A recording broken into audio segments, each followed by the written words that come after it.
Godzilla Minus One is simply the best Godzilla movie ever made to date. Sorry Godzilla 2014, sorry Godzilla King of the Monsters, sorry Shin Godzilla as well, but Godzilla Minus One now holds the title for the best solo Godzilla film ever made. Join me in this spoiler-free preview to understand why. Welcome back to Nerds Insights, your daily nerdy news channel. It took a while, but here we are. We haven't had a solo Godzilla film produced by Toho since 2016's Shin Godzilla, but all that waiting has paid off. Godzilla Minus One managed to do something that Toho hadn't done in a long time, and this new film is even better than the original 1954 version. That's up for debate, of course. But what's not up for debate is your like on this video. Your like helps a lot in developing this video, and it doesn't cost anything to click on it, right? Also take the chance to subscribe to the channel because we've got nerdy news every day. And with the notification bell on, it's your guarantee to stay well informed. To give you an idea, just on its worldwide debut, the movie already covered its costs, costing only $15 million.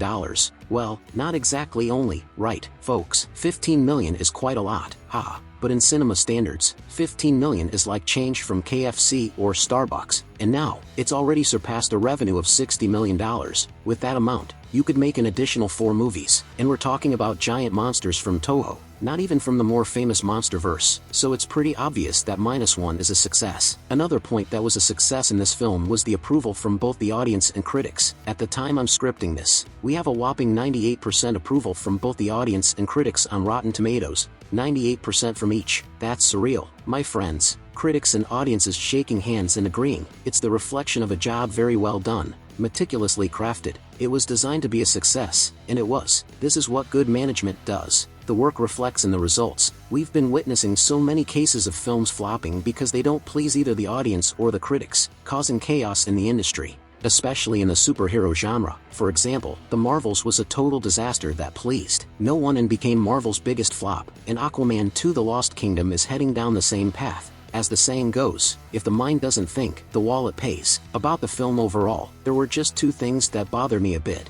but only a little bit. There were some unnecessary movie cliches, and the overly dramatic Japanese expressions. Those who watch K-dramas might know what I'm talking about, but that was it. The rest of the movie is all praise. I might even say that Godzilla Minus One was the best film I saw in theaters this year in 2023. I watched films like Ant-Man and the Wasp: Quantumania, The Nun 2, The Marvels, Megan, Evil Dead Rise, and a few others I can't recall off the top of my head. But this Minus One film managed to captivate me more than all of those. The story is very well crafted, reflecting a vision of the world and events through the characters, which is simply sensational. We feel the emotions the film intends to convey. Sure, some actors weren't as good, but all of them performed their roles excellently, and I have only compliments for them. The movie's ending fits perfectly with the film's premise, and having Godzilla as the main protagonist and villain of the film was the perfect way to end the year. Forget about that kind-hearted Godzilla from the MonsterVerse who even waved goodbye to Carrie. Minus One is malevolent. He truly wants to exterminate humans. He's a force of nature awakened after World War II to defend the planet.